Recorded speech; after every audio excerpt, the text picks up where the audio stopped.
আসসালামু আলাইকুম। সংবাদে আপনাদের সবাইকে স্বাগত জানাচ্ছি। আমি ফিরোজ তোহা। শুরুতেই সংবাদ শিরোনাম।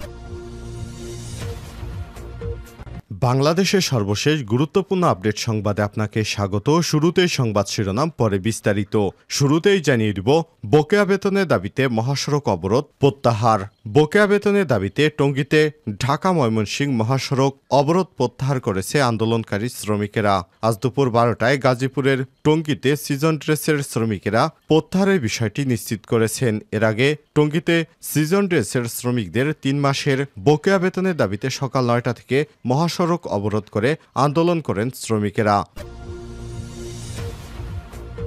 এরপর থাকবে চবিতে ভিসি নিয়োগের দাবিতে শিক্ষার্থীদের আলটিমেটাম। জানিয়ে দিব, উত্তরা যাত্রাবাড়ি আশুলিয়া গণহত্যার বিচার আগে হবে বললেন চিফ প্রসিকিউটর। বৈষম্যবিরোধী ছাত্র আন্দোলন ঘিরে রাজধানী উত্তরা, যাত্রাবাড়ি এবং আশুলিয়ার গণহত্যার বিচার সবার আগে করা হবে বলে জানিয়েছেন আন্তর্জাতিক অপরাধ ট্রাইব্যুনালের চিফ প্রসিকিউটর তাজুল ইসলাম। আজ দুপুরে আন্তর্জাতিক অপরাধ ট্রাইব্যুনালের এক সংবাদ সম্মেলনে সব কথা জানিয়েছেন তিনি।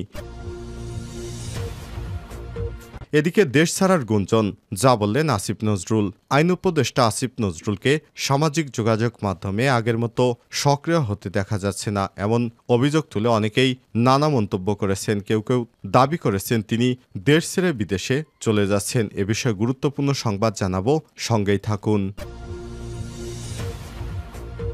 এদিকে বাংলাদেশকে 13,000 কোটি টাকা দেবে জার্মানি।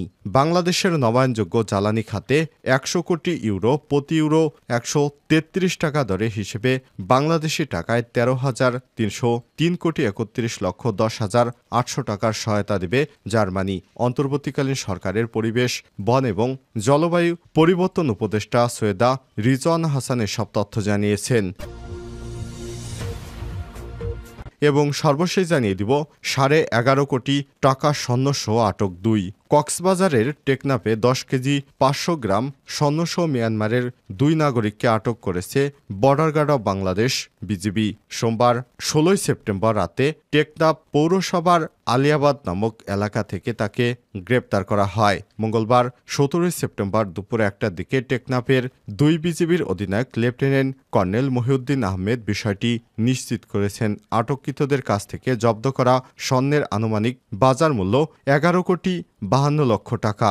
আটককৃতরা হলেন মিয়ানমারের মংরু সোদাপাড়া এলাকার মৃত ইউনুসের ছেলে মোহাম্মদ হাফিজুর রহমান 28 এবং একই এলাকার মৃত সুলতানের ছেলে মোহাম্মদ আনোয়ার 30 এবং একই সঙ্গে তাদের কাছ থেকে বাংলাদেশি মুদ্রায় 4,78,000 টাকা এবং মিয়ানমারের মুদ্রায় 2,40,000 মিয়ানমারের মুদ্রা পাওয়া গেছে। প্রিয় দর্শক, এতক্ষণ শুনছিলেন সংবাদ শিরোনাম, এবারে বিস্তারিত। তবে তার আগে বন্ধুরা, অনুরোধ থাকবে এই সংবাদটিতে একটি লাইক দিন। এই চ্যানেলে আপনি নতুন হয়ে থাকলে আমাদের সংবাদটি দেখতে দেখতে চ্যানেলটি সাবস্ক্রাইব করে রাখুন। কমেন্ট করে আপনার মূল্যবান মতামত জানিয়ে দিন বন্ধুরা, আপনি বিশ্বের কোন দেশ থেকে বা বাংলাদেশের কোন স্থান থেকে আমাদের সংবাদটি দেখছেন এবং শুনছেন। এবারে বিস্তারিত। বকেয়া বেতনের দাবিতে মহাসড়ক অবরোধ প্রত্যাহার।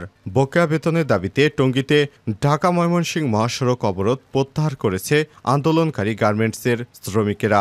আর সকাল থেকেই বেক্সিমকো গ্রুপ এবং সেজান গ্রুপের কর্মরত শ্রমিকেরা মহাসড়ক অবরোধ করে বিক্ষোভ শুরু করেন। তাদের দাবি, তাদের 2.5 মাসের বেতন বকেয়া রেখেছে এই কোম্পানিগুলো।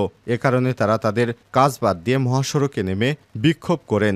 মঙ্গলবার 17 সেপ্টেম্বর দুপুর 12টায় গাজীপুরের টঙ্গীতে সিজন ড্রেসের শ্রমিকেরা প্রত্যাহারের বিষয়টি নিশ্চিত করেছেন। এর আগে টঙ্গীতে সিজন ড্রেসের শ্রমিকদের 3 মাসের বকেয়া বেতনের দাবিতে সকাল 9টা থেকে সড়ক অবরোধ করে আন্দোলন করেন শ্রমিকেরা। আর বেক্সিমকো গ্রুপের শ্রমিকেরা 2.5 মাসের বেতনের দাবিতে এই বিক্ষোভ সমাবেশ করেন।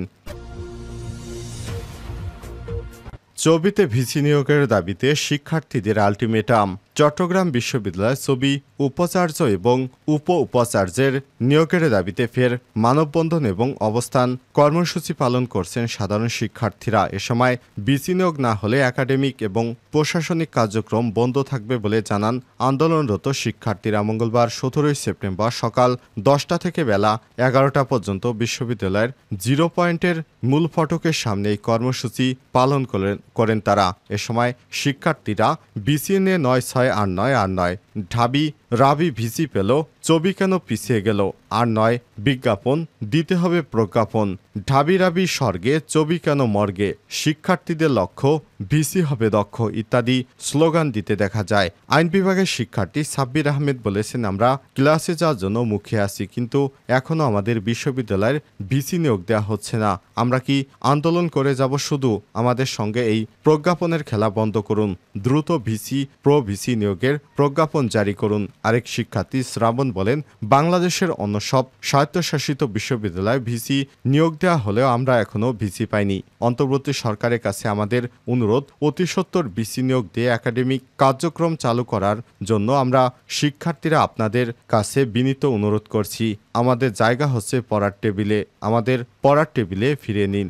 মাস্টার্সের শিক্ষার্থী মোহাম্মদ আলী বলেন, গত বৃহস্পতিবার ভিসি নিয়োগের একটি গুঞ্জন শোনা যায়। রোববার ভিসি নিয়োগের প্রজ্ঞাপন আসার কথা থাকলেও এখন পর্যন্ত আসেনি। আমাদের সঙ্গে এই প্রজ্ঞাপন খেলা বন্ধ করুন। ভিসি নিয়োগ না হওয়া পর্যন্ত আমাদের এই কর্মসূচি চলমান থাকবে। উত্তরা যাত্রাবাড়ি আশুলিয়া গণহত্যার বিচার আগে হবে বলেন চিফ প্রসিকিউটর। বৈষম্যবিরোধী ছাত্র আন্দোলন ঘিরে রাজধানীর উত্তরা যাত্রাবাড়ি আশুলিয়া গণহত্যার বিচার আগে করা হবে বলে জানিয়েছেন আন্তর্জাতিক অপরাধ ট্রাইব্যুনালের চিফ প্রসিকিউটর তাজুল ইসলাম। মঙ্গলবার 17 সেপ্টেম্বর দুপুরে আন্তর্জাতিক অপরাধ ট্রাইব্যুনালের এক সংবাদ সম্মেলনে সব কথা বলেন তিনি। তাজুল ইসলাম বলেন, জুলাই আগস্টে সংগঠিত গণহত্যার বিচার আগে হবে। অগ্রাধিকার রয়েছে রংপুরে আবু সাইদ এবং উত্তরার মুগ্ধ হত্যাকাণ্ডের বিচার করা। বিচারটি এমনভাবে করা হবে যেন বিচার নিয়ে দেশে বিদেশে কোনো প্রশ্ন তোলার সুযোগ কেউ না পায়। চিফ প্রসিকিউটর বলেন, বিপ্লব করতে গিয়ে অনেকেই শহীদ হয়েছেন, অনেকে নানা অঙ্গ হারিয়েছেন, তাই তাদের প্রতি জাতির একটা দায়বদ্ধতা আছে। বিচারটা দ্রুত করতে হলে তদন্ত সংস্থার কাছে, প্রসিকিউশনের কাছে তথ্যগুলো আসা খুবই জরুরি। আমাদের তদন্ত সংস্থাকে এই অপরাধের তথ্যপাত্য বের করতে হবে। এ সময় তিনি বলেন, বিচার হওয়া সত্ত্বেও গোটা বিশ্ব থেকে কেউ যেন বলতে না পারে যে বিচারটা আগের মতো একটা অবৈধ প্রক্রিয়ার মধ্য দিয়ে হয়েছে। যেই কারণে এখন সরকারের কাছে অনুরোধ করছি যেন ট্রাইব্যুনালটা দ্রুত পুনর্গঠন হয়। দ্রুততম সময়ে ট্রাইব্যুনালের বিচারক নিয়োগের দাবি করে তিনি বলেন, বিচার হওয়া সত্ত্বেও গোটা বিশ্ব থেকে কেউ যেন বলতে না পারে যে বিচারটা অবৈধ হয়েছে। আন্তর্জাতিক অপরাধ ট্রাইব্যুনালের তদন্ত সংস্থা এবং প্রসিকিউশন টিমের কার্যক্রম চলমান থাকলেও ট্রাইব্যুনাল বিচারপতি না থাকায় বিচার কার্যক্রম থমকে আছে। দেশ ছাড়ার গুঞ্জন, যা বললেন আসিফ নজরুল। আইন উপদেষ্টা আসিফ নজরুলকে সামাজিক যোগাযোগ মাধ্যমে আর আগের মতো দেখা যায় না, এমন অভিযোগ তুলে অনেকেই নানা মন্তব্য করেছেন। সামাজিক যোগাযোগ মাধ্যমগুলোতে কেউ দাবি করছেন তিনি বিদেশে চলে যাচ্ছেন। ফেসবুকে আজ একজন লেখেন, এক উপদেষ্টা 3 সন্তান স্ত্রীসহ শোষায় যুক্তরাষ্ট্রে পাড়ি জমাচ্ছেন। সেখানে কমেন্টের ঘরে একজন আসিফ নজরুলের নাম লেখেন। এমন অবস্থায় সোশ্যাল মিডিয়ায় কমাসার কারণ জানিয়েছেন আইন উপদেষ্টা নিজেই। গতকাল বিকেলে তার ভেরিফাইড ফেসবুক পেজে লাইভে এসে এ বিষয়ে কথা বলেন তিনি। আসিফ নজরুল বলেন, আমি বিভিন্নভাবে জানতে পারলাম যে আমি কেন মিডিয়াতে অনুপস্থিত। এটা নিয়ে সোশ্যাল মিডিয়াতে বিশেষ করে বিভিন্ন ধরনের জল্পনা কল্পনা হচ্ছে। এমনকি কেউ এমন সব আজগুবি কথা বলেন আমি নাকি বিদেশে চলে যাচ্ছি। এ ধরনের কোনো পরিকল্পনা বা চিন্তা ভাবনাও আমার মাথায় নেই। আমি মনে করি এ ধরনের তথ্য গুজব, গুঞ্জন বা আজগুবি তথ্য যারা ছড়াচ্ছে তারা জুলাই ছাত্র জনতার বিপ্লবের মাধ্যমে যে প্রত্যাশা তৈরি হয়েছে সেটাকে বিতর্কিত করতে অসৎ উদ্দেশ্য করছে। আইন উপদেষ্টা সবাইকে আশ্বস্ত করে বলেন, এসব কথায় আপনারা কেউ বিভ্রান্ত হবেন না। আমি কয়েকদিন আগেও পত্রিকাতে ইন্টারভিউ দিয়েছি, তবে এটা ঠিক আমি মিডিয়াতে কম আসছি।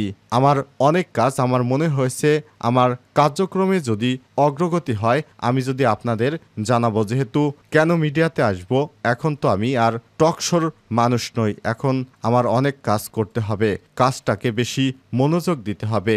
আমার প্রবাসী কল্যাণ মন্ত্রণালয় এবং আইন মন্ত্রণালয়ের 2 ক্ষেত্রেই কিছু অগ্রগতি হচ্ছে। অল্প কিছুদিনের মধ্যেই আপনাদের অগ্রগতিগুলো জানাবো।